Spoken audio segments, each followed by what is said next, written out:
European പാർലമെന്റിന്റെ ശരിക്കുള്ള view ഇതാണ് കേട്ടോ. Yes, we are. Brussels is a very nice day today, and I'm happy to be with. യൂറോപ്പിന്റെ EUവിന്റെ മൊത്തം പാർലമെന്റ് ആണ് കേട്ടത്. ഫുള്ള് നിറഞ്ഞ ജനങ്ങൾ. ഒരു ഭയങ്കര ആൾക്കൂട്ടം തന്നെ കേട്ടോ.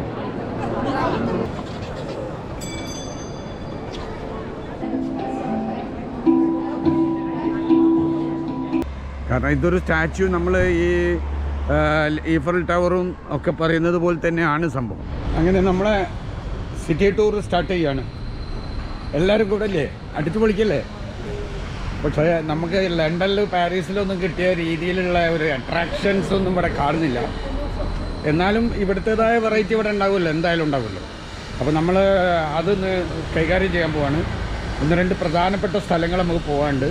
ഞാനത് മാപ്പ് നോക്കി പോയിക്കൊണ്ടിരിക്കുകയാണ്. അതിൻ്റെ ഇടയിൽ നമ്മൾ ടിക്കറ്റ് എടുത്തിട്ട് ഹോപ്പ് ഓൺ ഹോപ്പ് ഓഫിൽ കയറും കേട്ടോ. അപ്പോൾ എല്ലാവരും ഉണ്ടാവുക, കൂടെ ഉണ്ടാവുക. ബെൽജിയം, ബ്രസൽസ് നമ്മൾ എക്സ്പ്ലോർ ചെയ്യാൻ പോവാണ്. നിങ്ങൾ പോയ പോലെ തന്നെ ഞാൻ ആക്കിത്തരും. ഓക്കെ, എല്ലാവരും കൂടെ ഉണ്ടാവും കേട്ടോ. കാണുക, തുടർന്ന് കാണുക. അപ്പം നമ്മൾ ഇപ്പോൾ എത്തിയത് ഇത് കണ്ടില്ലേ, ഇതുപോലെ വരയ്ക്കുന്ന ചിത്രകാരന്മാർ, അതേപോലെ സ്റ്റാച്ചു പോലെ നിന്നിട്ട് നമുക്ക് ഫോട്ടോ എടുക്കാനുള്ളത്. ഇത് യൂറോപ്പിൻ്റെ ഒരു പ്രത്യേകത തന്നെയാണ്. ഇതുപോലത്തെ എല്ലാ സ്ഥലങ്ങളിലും ഉണ്ടാവും ഇതുപോലെ പല സ്റ്റാച്ചുകളും കാര്യങ്ങളും. കണ്ടില്ല നിങ്ങൾ, തലയില്ലാത്ത ഒരാൾ, അങ്ങനത്തെ പല രീതിയിൽ നമുക്ക് ഫോട്ടോ പോസ്റ്റ് ചെയ്യാൻ വേണ്ടിയിട്ടാണ് ഇതുപോലത്തെ സ്റ്റാച്ചുകളായിട്ടുള്ളത് കേട്ടോ. ഇപ്പം നമ്മൾ പോയിക്കൊണ്ടിരിക്കുന്നത് നല്ലൊരു ഏരിയ ഉണ്ട്. കോഫി ഷോപ്സ്, റെസ്റ്റോറൻറ്റ്, അങ്ങനെ ഒരു ഏരിയ തന്നെ തിരിച്ചിട്ടുണ്ട്. പല രാജ്യങ്ങളുടെ പല ഫുഡുകൾ ഇവിടെ നമുക്ക് ടേസ്റ്റ് ചെയ്യാൻ പറ്റും. അങ്ങനെ തന്നെ അത് യൂറോപ്പിൽ എല്ലാ സ്ഥലത്തും ഉള്ളതുപോലെ തന്നെ. പക്ഷേ ഇവിടെ കുറച്ചുകൂടി അത് വിശാലമായിട്ടുള്ള ഒരു ഏരിയ തന്നെയാണ്. ഈ ഏരിയയിൽ മൊത്തം നമ്മൾ ഫുഡിൻ്റെയും അതിൻ്റെയും ഒക്കെ സംഗതികൾ, അതായത് കോഫി ഷോപ്സൊക്കെ ആയിട്ട് ഉള്ള ഭാഗങ്ങളാണ്. പിന്നെ നമ്മളിപ്പോൾ ഇനി പോകുന്നത് നമ്മളെ ടൂർ പറഞ്ഞില്ലേ, നമ്മൾ മറ്റേ ഹോപ്പ് ഓൺ ഹോപ്പ് ഓഫ് ബസ്സിൻ്റെ അവിടേക്കാണ് കേട്ടോ. അപ്പോൾ നമ്മളിനി പോകുന്നത്. You can say that this is the city tour bus. Yeah, hi, your good name? But today is not my good day. No problem. Your good name? Lina. Lina. Yes. Lina from Brussels. From Brussels. Yes. Tell about this city tour. Hello. Hi. I'm Elena from Toetbus. Yes. This is city side. It's hop on buses in Brussels. I'm here with you. Yes, we are. Brussels is a very nice day today, and I'm happy to be with IQ Travel. IQ Traveling. Okay. Au revoir. Okay. അപ്പോൾ ഇവിടെ ഒരൊറ്റ ബസ്സേ ഉള്ളൂ കേട്ടോ. Hope on hope of ഒറ്റ ബസ്സേ ഉള്ളൂ. അത് ഈ ടൂട്ട് ബസ്സാണ് ഉള്ളത്. ഇത് നമ്മൾ ലണ്ടനിലൊക്കെ ടൂട്ട് ബസ് ഉണ്ട്, പക്ഷേ ഇവിടുത്തെ മാത്രമേ ഉള്ളൂ, വേറെ ഒന്നുമില്ല കേട്ടോ. ഇവർ അടിപൊളി ബ്യൂട്ടിയാണ് കേട്ടോ. ഓക്കെ, അപ്പോൾ നമ്മളെ ബസ് സ്റ്റാർട്ട് ചെയ്യാൻ പോകണം. ബാക്കിലുള്ള ബസ്സാട്ടോ, അത് സ്റ്റാർട്ട് ചെയ്യാൻ പോകണം നമ്മൾ. ഈ ബസ്സിൻ്റെ പ്രത്യേകത, അതിലേക്ക് കയറുന്നവർക്ക് അതിലെ സ്റ്റെപ്പും ഇതിലേക്ക് കയറുന്നവർക്ക് ഇതിലെ സ്റ്റെപ്പും ഉണ്ട് കേട്ടോ. മുന്നിൽ കൂടെ കയറുന്നവർക്ക് 2 സ്റ്റെപ്പ് കയറുന്നുണ്ട് കേട്ടോ. മറ്റേ ബസ്സിനൊക്കെ ഞാൻ ഒറ്റ സ്റ്റെപ്പേ കണ്ടിട്ടുള്ളൂ. ഇതിൽ 2 സ്റ്റെപ്പ് ഉണ്ട്. ഇവിടെ ഇവർ മാത്രമേ ഉള്ളൂ സർവീസ് ചെയ്യുന്നുള്ളൂ. ഇതാ ബാക്ക് സൈഡ് വരെ ഫുള്ള് സീറ്റ് ഉണ്ട്. അപ്പോൾ നമ്മൾ ഇവിടെ ഇരുന്നിട്ട് നമുക്ക് ഷൂട്ട് ചെയ്യാൻ പറ്റുന്ന സ്ഥലം നോക്കിയിട്ട് നമുക്ക് ഷൂട്ട് ചെയ്യാം കേട്ടോ. അടിപൊളിയല്ലേ, അടിപൊളി കാഴ്ചകൾ കേട്ടോ. നമ്മുടെ ബസ്സിൻ്റെ മുകളിൽ നിന്നുള്ള കാഴ്ചയാണ്. അപ്പോൾ അടിപൊളിയായിരിക്കും, കാണാനുള്ളതൊക്കെ വൃത്തിയായിട്ട് കാണാം. ഇവിടെ ഒരുപാട് വൃത്തിയും കാര്യങ്ങളും സെറ്റപ്പൊക്കെ ഉണ്ട്. പക്ഷെ കോർഡിനേഷനിൽ ചെറിയ സ്ട്രിക്റ്റ് കുറവുണ്ടോ എന്നൊരു സംശയമുണ്ട്. നിങ്ങൾ അവിടുത്തെ ഫ്ലാറ്റ് കാണുന്നുണ്ടോ? 1, 2, 3 ഫ്ലാറ്റുകൾ തന്നെയില്ല. സംഭവം വിദേശികൾ നിൽക്കുന്നതുകൊണ്ടായിരിക്കാം അങ്ങനത്തെ. അപ്പം നമ്മൾ ബസ്സിൽ പോയിക്കൊണ്ടിരിക്കുന്നത് 6ാമത്തെ സ്റ്റോപ്പായ ആറ്റം. ഇതാണ് പ്രത്യേകത. നമ്മൾ സ്കൂളിൽ പഠിച്ചില്ലേ, നമ്മൾ ആറ്റം എന്ന് പഠിച്ചില്ലേ, ആറ്റത്തിൻ്റെ ചിത്രങ്ങൾ നിങ്ങൾക്ക് അറിയാമായിരുന്നല്ലോ. നമുക്ക് ആ ടൈപ്പിൽ ഭയങ്കരമായിട്ട് വേൾഡിൽ നമ്മളെ ഈഫൽ ടവറൊക്കെ പോലെ ഫേമസ് ആയിട്ടുള്ള ടവർ പോലെ ഇവരിപ്പോൾ ഉണ്ടാക്കിയ ബെൽജിയത്തിൻ്റെ ഒരു അടയാളമാണ് ഈ ആറ്റം. അതാണ് നമ്മൾ കാണാൻ പോകുന്നത്. ഈ ആറ്റത്തിൻ്റെ പ്രത്യേകത എന്താണെന്ന് പറഞ്ഞിട്ടുണ്ടെങ്കിൽ, ആറ്റത്തിൽ നമ്മൾ കാണുന്ന ഓരോ ആറ്റവും ഓരോരോ മ്യൂസിയമോ അങ്ങനത്തെ എന്തെങ്കിലും ഭയങ്കര കൾച്ചറലായിട്ടുള്ള സ്ഥലങ്ങളായിരിക്കും. അതിലേക്ക് നമുക്ക് പോകാനും പറ്റും. നമുക്ക് വഴികൾ, അതായത് നമ്മൾ കാണുന്ന ആറ്റത്തിൻ്റെ ചെറിയ വരൊക്കെ വഴികളൊക്കെ ആയിരിക്കും കേട്ടോ.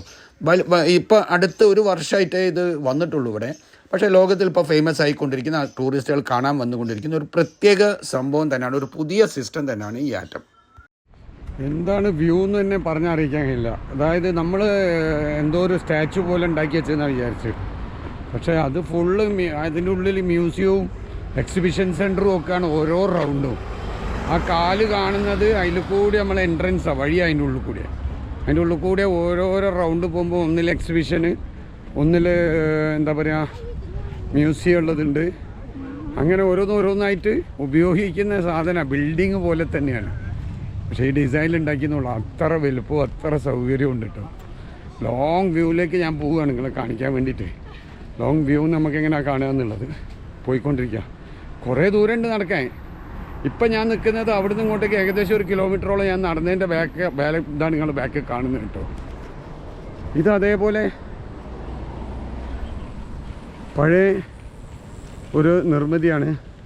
ഈ നിർമ്മിതിൻ്റെ കൊട്ടാരത്തിൻ്റെ ഭാഗം വെച്ചിട്ടാണ് അതിൻ്റെ ഇതിലുള്ള സ്ഥലത്താണ് ഇപ്പോൾ അത് ഉണ്ടാക്കിയത് പുതിയതായിട്ട്.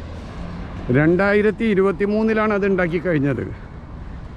അപ്പോൾ അത് ഈഫൽ ടവർ, ലണ്ടൻ ടവറൊക്കെ പോലെ ബെൽജിയത്തിൻ്റെ ഒരു അടയാളമാണ് ഇപ്പോൾ അത്. ബെൽജിയം എന്ന് അടിക്കുമ്പോൾ നിങ്ങൾക്ക് നേരെ അവരെ ഐക്കണായിട്ട് വരുന്നത് ഈ സാധനമാണ് കേട്ടോ. അങ്ങനെ ഒരു എന്താ പറയുക, നമ്മളെ ബെൽജിയത്തിൻ്റെ ഒരു പ്രധാന ഏരിയ ടൂറിസ്റ്റ് പ്ലേസാണ് കേട്ടത്. കാരണം നമ്മളെ ഈ ഗ്ലാസ് മാർട്ടിൻ്റെ, ട്രേഡ് മാർട്ടിൻ്റെ ഫുള്ള് ഗ്ലാസിൻ്റെ ഇവരെ മെയിൻ സംഗതിയാണല്ലോ ഗ്ലാസിൻ്റെത്. ഇവരെ പുതിയൊരു നിർമ്മിതിയായ ഇവരെ പഴയ ചരിത്രങ്ങൾ വരുന്ന ഒരു നിർമ്മിതികൾ, വലിയൊരു ഏരിയ. ഇത് പുതിയതായിട്ട് വന്ന ആറ്റമിൻ്റെത്. ഇതൊക്കെ എന്താ പറയുക, ഇന്നല്ലെങ്കിൽ നാളെയും ഒക്കെ തന്നെ ഇത് ഫേമസ് ആവാനുള്ള സംഗതികളാട്ടോ. നേരിട്ട് വരുമെന്ന് കാണുമ്പോൾ നമുക്ക് ഇതിൻ്റെ പ്രത്യേകത മനസ്സിലാവുള്ളൂ ശരിക്കും. കാരണം ഇതൊരു സ്റ്റാച്യു, നമ്മൾ ഈ ഈഫൽ ടവറും ഒക്കെ പറയുന്നത് പോലെ തന്നെയാണ് സംഭവം. അപ്പോൾ എല്ലാവരും ഇവിടേക്ക് വരുമ്പോൾ ഇവിടെ ഒരു പ്രത്യേക ഡെസ്റ്റിനേഷനായിട്ട്, അതായത് ഇതൊന്ന് വന്ന് കാണാനും ചെയ്യാനും എടുക്കുക. നിങ്ങൾ കണ്ടില്ല, അത് ഭയങ്കര പ്ലേറ്റിങ്ങിൽ ചെയ്തിട്ട് കുറച്ച് ഗ്ലാസ് വെച്ചിട്ടുണ്ട് നമ്മൾ ജനവാല പോലെ. ആ ഗ്ലാസ്സുകളിൽ ജനങ്ങൾക്ക് വ്യൂ കിട്ടാനാട്ടോ, അവിടുന്ന് ഇങ്ങോട്ടേക്ക് പുറത്തേക്കുള്ള വ്യൂ കിട്ടാൻ വേണ്ടിയിട്ടാണ് അത് ഉണ്ടാക്കി വെച്ചത് കേട്ടോ. ഇത് നല്ല ഹൈറ്റിലുണ്ട്. ഏകദേശം നമ്മളെ നാട്ടിൽ പറയുകയാണെങ്കിൽ ഒരു 20 തട്ട് ബിൽഡിങ്, 20ഓ 25ഓ തട്ട് ബിൽഡിങ്ങിൻ്റെ ഹൈറ്റിലേക്ക് ഏകദേശം സാധനമുണ്ട് കേട്ടോ. നമ്മളൊരു 5ഓ 10ഓ തട്ടിലേക്ക് ഒറ്റ ആറ്റം വരുമ്പം തന്നെ അയക്കുന്നത്. താഴത്ത് കണ്ടില്ല നിങ്ങൾ, 2 ഫ്ലോർ താഴെ തന്നെ കാണുന്നുണ്ട്. അത് കഴിഞ്ഞ് ആറ്റത്തിൽ കിടക്കുന്നുണ്ട്. ഒരു 4ഓ 5ഓ തട്ട് ബിൽഡിങ് നമ്മളെ ഫസ്റ്റ് അടിയിലുള്ള ആറ്റത്തിൽ തന്നെ വന്നിട്ടുണ്ട്. പിന്നെ അങ്ങനെ പോവുകയാണല്ലോ. ഓക്കെ, അപ്പം ഇതാണ് നമ്മളെ ബെൽജിയത്തിൻ്റെ ഐക്കണായ ആറ്റം ബേസ്. അപ്പം നമ്മളെ 6ാമത്തെ സ്റ്റോപ്പാണ് ഈ ആറ്റം ഡിസൈൻ കേട്ടോ. ഇനി നമുക്ക് കിടക്കുന്നുണ്ട് കുറേ സ്റ്റോപ്പുകൾ. അപ്പോൾ അടുത്തത് നമ്മൾ അടുത്ത സ്റ്റോപ്പുകളിലേക്ക് പോവാം കേട്ടോ. എല്ലാവരും കൂടെ ഉണ്ടാവുക. അടുത്തടുത്ത പ്രത്യേകമായ ഇവിടുത്തെ ബെൽജിയത്തെ വിശേഷങ്ങൾ നമുക്ക് കാണാം. അപ്പോൾ നമ്മൾ ബസ്സിൽ പോയിക്കൊണ്ടിരിക്കുകയാണ്, അടുത്ത സ്റ്റോപ്പിലേക്ക് പോയിക്കൊണ്ടിരിക്കുകയാണ്. അപ്പോൾ ഇതിൽ നമ്മൾ യൂറോപ്പ് പോലെ തന്നെ ഇവിടെ ഒന്നുകൂടി ഒരു എന്താ പറയുക ഉഷാറായിട്ട് ഉള്ളത് കണ്ടില്ലേ നിങ്ങൾ, ഈ ട്രെയിനിൻ്റെ സർവീസ് കണ്ടില്ലേ, അത് റെഗുലർ ഉണ്ട് കേട്ടോ. നമ്മൾ ഈ ബസ് പോകുന്ന റൂട്ടിലൊക്കെ തന്നെ ഈ റെയിലുകളിൽ ഇതേപോലെ ട്രാം ഉണ്ട്. ഇവിടെ നമ്മളവിടെ ജനറലി നമ്മൾ യൂസ് ചെയ്യുന്ന ഓട്ടോ അല്ലെ ബസ്സൊക്കെ യൂസ് ചെയ്യുന്നത് പോലെ ഇവിടെ ജനറലി ആയിട്ട് യൂസ് ചെയ്യുന്നതാണ് ഈ ട്രാം കേട്ടോ. ട്രാം സർവീസാണ് യൂറോപ്പിൻ്റെ ഏറ്റവും വലിയ ഹൈലൈറ്റ് ശരിക്കും. അപ്പം നമ്മൾ ഈ യാത്രയിലെ പ്രധാനപ്പെട്ട ഒരു സ്ഥലത്തേക്ക് കേട്ടോ അപ്പോൾ നമ്മൾ പോകുന്നത്. എന്താണെന്നറിയില്ല നിങ്ങൾക്ക്, പാർലമെൻറ്റ്, യൂറോപ്പ് മൊത്തം രാജ്യത്തിൻ്റെ പാർലമെൻറ്റ്, അവിടേക്കാണ് നമ്മളിപ്പം പോകുന്നത്. ആ കാഴ്ചകളാണ് അടിപൊളി എന്ന് പറഞ്ഞിട്ടുണ്ടെങ്കിൽ ഇവരാണ് അതിൻ്റെ മൊത്തം സെറ്റിങ്. അവിടേക്ക് നമുക്ക് കയറാം. പാർലമെൻറ്റ് ഓഫ് യൂറോപ്പിൻ്റെ EUവിൻ്റെ മൊത്തം പാർലമെൻറ്റാണ് കേട്ടത്. ഇവിടെയാണ് ഇവർ സമ്മേളനങ്ങളും മന്ത്രിസഭയും അതിൻ്റെ ബാക്കിയുള്ള കാര്യങ്ങളൊക്കെ തീരുമാനിക്കുന്ന ഹെഡ് ക്വാർട്ടേഴ്സ് കേട്ടോ. ഇത് ബെൽജിയത്ത് നമ്മളെ ബ്രസൽസിലാണ് ഇപ്പോൾ നമ്മൾ കണ്ടുകൊണ്ടിരിക്കുന്നത്. ഓക്കെ, ഇത് വലിയൊരു ബിൽഡിങ്ങും വലിയൊരു പാർലമെൻറ്റും കേട്ടോ. പുതുതായിട്ട് നിർമ്മിച്ചതാണ് ഇവർ യൂറോപ്പ് ഒന്നിച്ച സമയത്ത്. ഇവിടെ എന്തുകൊണ്ട് ബെൽജിയത്ത് ഇതിൻ്റെ കേന്ദ്രം എന്ന് പറഞ്ഞു കഴിഞ്ഞാൽ, അത് നെപ്പോളിയൻ്റെ കാലം മുതലേ ഇവർ ഒരു പല കാര്യങ്ങളിലും കേന്ദ്രങ്ങളാട്ടോ. ഇവിടെ നാറ്റോൻ്റെ കേന്ദ്രങ്ങളുണ്ട്, ക്യാമ്പുണ്ട്, വേൾഡ് ഹെൽത്ത് ഓർഗനൈസേഷൻ്റെതുണ്ട്. അതേപോലെ ഒരുപാട് സംഗതികളുടെ കേന്ദ്രം ഓൾറെഡി ഉള്ളത് കൊണ്ടാണ് ഇവിടെ തന്നെ ഈ യൂറോപ്പിൻ്റെ പാർലമെൻറ്റ് വരാൻ കാരണം എന്നാണ് പറയുന്നത്. ഇവിടെ നിന്ന് ഹോളിഡേ ആയതുകൊണ്ടാണ് കേട്ടോ നമുക്ക് ഇവിടെ ക്ലോസ് ചെയ്ത് വെച്ചത്. അതുകൊണ്ടാണ് കാണാൻ കഴിയാൻ. ഇന്ന് ഹോളിഡേ ആണ് ഇവിടെ. ഇവർക്കൊരു നാഷണൽ ഹോളിഡേ ആണിന്ന്. ഇവർക്കിന്ന് നാഷണലായിട്ട് വേറെ എന്തോ ഒരു പരിപാടിയുടെ ഹോളിഡേ ആണ് ഇവിടെ. കാണുന്നുണ്ടല്ലോ അല്ലേ? Information hub, group of chemical, Parlamentarium, House of European History, national Europe information point, citizen garden. ഇത്രയും സംഗതികൾ ഇവിടെയൊക്കെ ആയിട്ടുണ്ട്. എല്ലാ സംഗതിയും ഇവിടെ ഉണ്ട്. ഇത് വലിയൊരു സംഭവം തന്നെയാണ്. യൂറോപ്യൻ യൂണിയന് അംഗരാജ്യങ്ങളുടെ കുടികളാണിത്. ഇതാണ് അതിനുള്ള പാർലമെൻറ്റ് വലിയ പാർലമെൻ്റ് കേട്ടോ. അപ്പം ഇന്ന് ഷൂട്ട് ചെയ്യാൻ വിചാരിച്ചതായിരുന്നു, പക്ഷെ ഇന്ന് ലീവുള്ളത് ഞാൻ അറിഞ്ഞില്ല. ഈ യൂറോപ്യൻ യൂണിയൻ വന്നതിൻ്റെ ശേഷമാണല്ലോ യൂറോ വന്നത്. യൂറോ വന്നതിന് ശേഷം ഈ യൂറോപ്യൻ കൺട്രികൾക്കൊക്കെ ലോകത്ത് ഭയങ്കര വാല്യൂവും പിന്നെ അതേപോലെ നല്ല വളർച്ചയും ഒക്കെ ഉണ്ടായിട്ടുണ്ട്. കാരണം ഇത് ഒരു യൂണിറ്റി ഇവർക്ക് വളരെ ഗുണങ്ങളുണ്ടാക്കി ഓരോ രാജ്യങ്ങൾക്കും. കാരണം ഇവർക്ക് അനാവശ്യമായിട്ട് പൈസ ചിലവഴിക്കേണ്ട ആവശ്യമില്ല, ആയുധങ്ങളെ ഇഷ്യൂസ് ഇല്ല, അങ്ങനത്തെ പ്രശ്നങ്ങളൊന്നുമില്ലാതെ ഇവർ പിടിച്ചു നിൽക്കാൻ കഴിഞ്ഞത് ഈ കാരണം കൊണ്ട് കേട്ടോ. എല്ലാ കൊടികളും ഉണ്ട് കേട്ടോ. ഇതൊരു വലിയ സംരംഭം തന്നെയാണ്, വലിയൊരു സംഗതി തന്നെയാണ്. ഈ കാരണം കൊണ്ട് ഈ രാജ്യങ്ങൾക്കൊക്കെ ഭയങ്കര വിലയാണ് ലോകത്തിൽ. കാരണം എന്തുണ്ടെങ്കിലും യൂറോപ്യൻ യൂണിയനാണ് അറ്റൻഡ് ചെയ്യുക. രാജ്യത്തിന് അതിൻ്റേതായ ഡിസ്റ്റർബൻസും ബുദ്ധിമുട്ടും കാര്യങ്ങളൊന്നുമില്ല. ഇത് ബ്രസൽസിൽ നിന്നും ലക്ഷംബർഗിലേക്കുള്ള ഒരു സർവീസാണ് കേട്ടോ. അതിൻ്റെ നെറ്റ്വർക്കാണ്. ആൾക്കാരൊന്നും കാണുന്നില്ല, പക്ഷേ വലിയ സൗകര്യങ്ങളാണ് ഇവിടെ കാണുന്നത്. അതിന് ടിക്കറ്റ്, മെട്രോൻ്റെ സംഭവങ്ങളാണ്. ഇത്രയും സ്ഥലങ്ങളിലേക്ക് പോകുന്ന വലിയ മെട്രോൻ്റെ ഇതാണ്. ഇവിടെ നിന്നാണ് ടിക്കറ്റ് എടുക്കേണ്ടത്. ഇത് നമ്മൾ സാധാരണ കാണിച്ച മാതിരി പവർ ബാങ്ക് നമ്മൾ ചാർജ് ചെയ്യുന്നത്. ഫുള്ള് ഗ്ലാസിൻ്റെ സ്റ്റേഷനാട്ടോ. ടോപ്പൊക്കെ ഗ്ലാസ്സാണ് ചെയ്തത്. ഇവിടെ മെട്രോ കാര്യങ്ങൾ എല്ലാ സംഗതികളും ഉണ്ട്. പോകുന്ന സ്ഥലങ്ങളെ ലിസ്റ്റാണ്. ഇത്രയും ലിസ്റ്റുള്ള സ്ഥലങ്ങളിലേക്ക് ഇത് പോകുന്നുണ്ട്. ഇത് ഇവരും ലക്ഷംബർഗും ഇവരും കൂടി കൂടിയിട്ട് ചെയ്ത ഒരു യൂറോപ്പ് നെറ്റ്വർക്കാണ് ട്രെയിനിൻ്റെ. അപ്പോൾ നമ്മൾ യൂറോപ്യൻ പാർലമെൻറ്റ് ഹെഡ് ക്വാർട്ടേഴ്സിൽ നിന്ന് ഇറങ്ങി അതിന് നേരെ മുന്നിലുള്ള ബസ് സ്റ്റോപ്പാണ് കേട്ടോ, നമ്പർ 12. എയർപോർട്ടിലേക്ക് പോകുന്ന ബസ്സാണ്. ഇതിൻ്റെ അടുത്ത് തന്നെയാണ് നാറ്റോ ഹെഡ് ക്വാർട്ടേഴ്സും. നാറ്റോൻ്റെ ഹെഡ് ക്വാർട്ടേഴ്സും ഇവിടെ തന്നെയാണ്. അപ്പോൾ നമ്മൾ അതും ഒന്ന് കാണാൻ പോവാണ് കേട്ടോ. ബസ് വരുന്നുണ്ട് എയർപോർട്ടിലേക്കുള്ള. ഇവിടെ ഇത്ര നീട്ടമുള്ള ബസ്സാട്ടോ.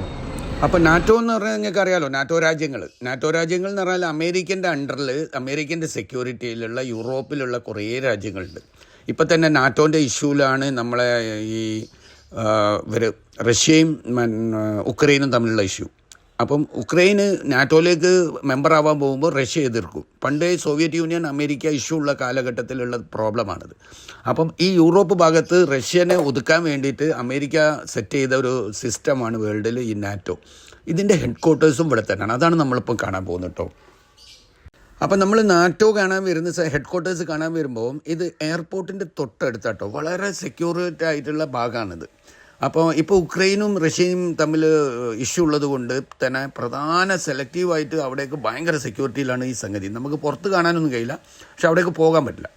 അപ്പോൾ നമ്മൾ ഈ എയർപോർട്ടിൻ്റെ അടുത്തായതുകൊണ്ട് നമ്മൾ ഈ എയർപോർട്ട് ത്രൂവിലുള്ള ബസ്സിലേക്ക് ഇറങ്ങാൻ കഴിയുള്ളൂ. അതിൻ്റെ ഓപ്പോസിറ്റ് സൈഡിൽ വരാൻ കഴിയില്ല. തിരിച്ചു വരുമ്പോൾ നമുക്ക് ഇറങ്ങാൻ കഴിയുള്ളൂ. അതുകൊണ്ട് തന്നെ നമ്മൾ എന്താക്കുന്നത്, നമ്മൾ ഈ എയർപോർട്ടിലേക്ക് വരുന്ന ബസ്സിൽ കയറിയിട്ടാണ് നമ്മൾ ഇവിടേക്ക് വരുന്നത് കേട്ടോ. ഇനിയൊന്ന് നമുക്ക് ശ്രമിച്ചു നോക്കാം. ഒരാൾ കയറാൻ കഴിയോ ഇല്ല എന്നുള്ളത് എന്തായാലും ഒന്ന് പരിശ്രമിച്ച് നോക്കാം നമുക്ക്. അപ്പോൾ എയർപോർട്ടിൻ്റെ ഭാഗത്ത് നമ്മൾ തിരിച്ചു വരുമ്പോൾ ഈ നാറ്റോൻ്റെ ഭാഗങ്ങളാണ് കേട്ടോ ഇതൊക്കെ നമ്മൾ ഈ ബെൽജിയം എന്ന് പറഞ്ഞ രാജ്യത്തിൻ്റെ അണ്ടറിലല്ല, ഇതൊക്കെ അമേരിക്കൻ്റെ ഈ നാറ്റോൻ്റെ അണ്ടറിലുള്ള ഏരിയകളാണ്. അപ്പം ഹൈ സെക്യൂരിറ്റിയും ഹൈ പ്രിവിലേജ് ഉള്ള ഏരിയ ആയിരിക്കും. അങ്ങനത്തെ ആൾക്കാർക്കും അങ്ങനത്തെ സ്ഥാപനങ്ങൾ അങ്ങനത്തതൊക്കെ ഈ ചുറ്റുവട്ടങ്ങളിലൊക്കെ ഉണ്ടാവുള്ളൂ. അപ്പോൾ നമുക്കൊരു സാധാരണക്കാരന് പെട്ടെന്ന് കയറി ചെല്ലാനൊന്നും പറ്റില്ല. അപ്പോൾ നമ്മൾ പറഞ്ഞില്ലേ, കാണാനുള്ള ബുദ്ധിമുട്ട് പറഞ്ഞല്ലോ, സെക്യൂരിറ്റി, ഹൈ സെക്യൂരിറ്റി. അതുകൊണ്ടാണ് അത് കാണാൻ പറ്റാമെന്ന് പറയേണ്ടത്. നമ്മളൊന്ന് ട്രൈ ചെയ്ത് നോക്കിയതാണ്. സംഭവം ഈ കണ്ടതാണ് നമ്മൾ. ആ കൊടികളും ആ വലിയത് കണ്ടില്ല, അത് നാറ്റോൻ്റെ ശരിക്കുള്ള ഹെഡ് ക്വാർട്ടേഴ്സാണ്. പക്ഷേ അതിൻ്റെ സറൗണ്ടിങ് ഏരിയാസ് മൊത്തം അതിൻ്റെ സെക്യൂരിറ്റിയും ഒക്കെ UN-ൻ്റെ അണ്ടറിലും അമേരിക്കൻ്റെ നാറ്റോൻ്റെ അണ്ടറിലും ഒക്കെ ഉള്ളതാണ് കേട്ടോ. നാറ്റോ രാജ്യങ്ങളുടെ ഫുള്ള് ഹെഡ് ക്വാർട്ടേഴ്സാണ്. യൂറോപ്യൻ പാർലമെൻറ്റിൻ്റെ, നമ്മളെ പാർലമെൻറ്റൊക്കെ ദൂരത്ത് നിന്ന് കാണുന്ന പോലെ യൂറോപ്യൻ പാർലമെൻറ്റിൻ്റെ ശരിക്കുള്ള വ്യൂ ഇങ്ങനെ കേട്ടോ. ഇവിടെ നിന്നിട്ട് വേണം യൂറോപ്യൻ പാർലമെൻറ്റിനെ നമ്മൾ കാണാൻ. ആ വ്യൂവിൽ കാണുന്നതാണ് യൂറോപ്യൻ പാർലമെൻറ്റ്. ആ ഒരു ഗാർഡനും സൗകര്യവും ഒക്കെ കണ്ടിട്ട് നമ്മൾ നാട്ടിൻ്റെ നാറ്റോൻ്റെ ഹെഡ് ക്വാർട്ടേഴ്സിലേക്ക് പോയല്ലോ, എയർപോർട്ട് കഴിഞ്ഞിട്ട്. നാറ്റോൻ്റെ ഹെഡ് ക്വാർട്ടേഴ്സിലേക്ക് അവിടെ ഇറങ്ങി. ഞാൻ അവിടുന്ന് 2 സ്റ്റെപ്പ് നടന്ന് 3ാമത്തെ സ്റ്റെപ്പ് ഇറങ്ങുമ്പോൾ തന്നെ അപ്പുറത്തുനിന്ന് സെക്യൂരിറ്റി കാണും. എങ്ങോട്ടാന്ന് വെച്ചു നടന്നു പോകാൻ. അവിടെ ആരും അങ്ങനെ നടന്നു പോകുന്നില്ല ആ ഭാഗത്ത്. അങ്ങനെ ഞാൻ പറഞ്ഞു ഇങ്ങനെ നാറ്റോയിലൊന്ന് വിസിറ്റിങ്ങിനൊന്നും ഓപ്ഷൻ ഇല്ല. ഈ ഒന്നെങ്കിൽ വാഹനത്തിൽ പോകണം, അതല്ലെങ്കിൽ നടന്നു പോകുമ്പോൾ അപ്പുറത്തെ ട്രാക്കിൽ കൂടെ പോകണം. അതിൻ്റെ അടുത്ത് കൂടെ ഒന്നും പോകാൻ പറ്റില്ല. അങ്ങനെ ഞാനത് തിരിച്ച് ബസ്സിൽ കയറി ബസ്സിൽ നിന്ന് വീണ്ടും ഷൂട്ട് ചെയ്തതാണ് നമ്മളിപ്പോൾ നാറ്റോൻ്റെ അതെടുത്ത്. ഇത് ശരിക്കും യൂറോപ്പിലെ ഒരു ഹെഡ് ക്വാർട്ടേഴ്സാട്ടോ, നാറ്റോൻ്റെ ഹെഡ് ക്വാർട്ടേഴ്സാണ്. ഇവിടുന്നാണ് നമ്മളിപ്പം ഇവർക്ക് സൗകര്യങ്ങൾ കൊടുക്കുന്നില്ല. ആർക്ക്? റഷ്യയായിട്ട് ഉക്രൈന് ഇപ്പോൾ ആയുധങ്ങൾ കൊടുക്കുകയും ബാക്കിയുള്ള തീരുമാനങ്ങൾ എടുക്കുന്നതൊക്കെ നാറ്റോൻ്റെ അത്തരം തീരുമാനങ്ങളും കാര്യങ്ങളൊക്കെ എടുക്കുന്നത് ഈ ഹെഡ് ക്വാർട്ടേഴ്സിൽ വെച്ചിട്ടാണ്. ഇവിടെയാണ് അതിൻ്റെ സൗകര്യങ്ങൾ, മിലിറ്ററീൻ്റെ ആയാലും ഫൈനാൻഷ്യൽ ആയാലും എല്ലാ കാര്യങ്ങളും. അതും ഇവിടെ തന്നെ, അതായത് യൂറോപ്യൻ പാർലമെൻറ്റും ഇവിടെ തന്നെ, നാറ്റോൻ്റെ ഹെഡും ബെൽജിയത്തിൽ തന്നെ, ബ്രസൽസിൽ. ഒന്ന് ആലോചിച്ച് നോക്കി, ചെറിയൊരു രാജ്യമാണ്, പക്ഷെ ഇവരാണ് യൂറോപ്പിൻ്റെ മെയിൻ കാര്യം ഹാൻഡിൽ ചെയ്യുന്നത് എന്നുള്ളതാണ് സത്യം. അപ്പം നമ്മൾ പ്രധാനപ്പെട്ട സംഗതികളാണ് കേട്ടോ കണ്ടത്. ബെൽജിയത്തിലെ പ്രധാനപ്പെട്ട സംഭവമാണ് ഈ ബ്രസൽസിൽ. അതായത് NATO head quarters, European parliament, പിന്നെ ആറ്റമിൻ്റെ സ്റ്റാച്യു ഇല്ലേ ഇത്. അപ്പം നമ്മൾ കണ്ട ഈ പ്രധാനപ്പെട്ട കാഴ്ചകളാണ് ഈ എപ്പിസോഡിൽ കണ്ടത്. അപ്പം നിങ്ങൾക്കൊക്കെ ഇഷ്ടമായിട്ടുണ്ടാവുമെന്ന് വിചാരിക്കുന്നു. വീണ്ടും അടുത്ത വീഡിയോ നമ്മൾ കാണാൻ പോകുന്നത് ബെൽജിയത്തിലെ തന്നെ പ്രധാനപ്പെട്ട സംഗതികൾ തന്നെയാണ് നമുക്ക് കാണാനുള്ളത്. അപ്പം നമ്മൾ അടുത്ത എപ്പിസോഡ് എന്ന് പറഞ്ഞു കഴിഞ്ഞാൽ ഇന്ത്യൻ എംബസിയുടെ സ്വാതന്ത്ര്യദിനാഘോഷം, പിന്നെ അതേപോലെ പ്രധാനപ്പെട്ട 1-2 കാഴ്ചകളുണ്ട്. നമ്മളെ ഓണാഘോഷത്തെ പോലെയുള്ള ഒരു ആഘോഷമുണ്ട് വരെ, അത് എന്ന് വേണ്ട ഒരു സ്പെഷ്യൽ അടിപൊളി എപ്പിസോഡായിരിക്കും. അപ്പോൾ അടുത്ത കാഴ്ചകൾ കാണും വരെ ബായ്.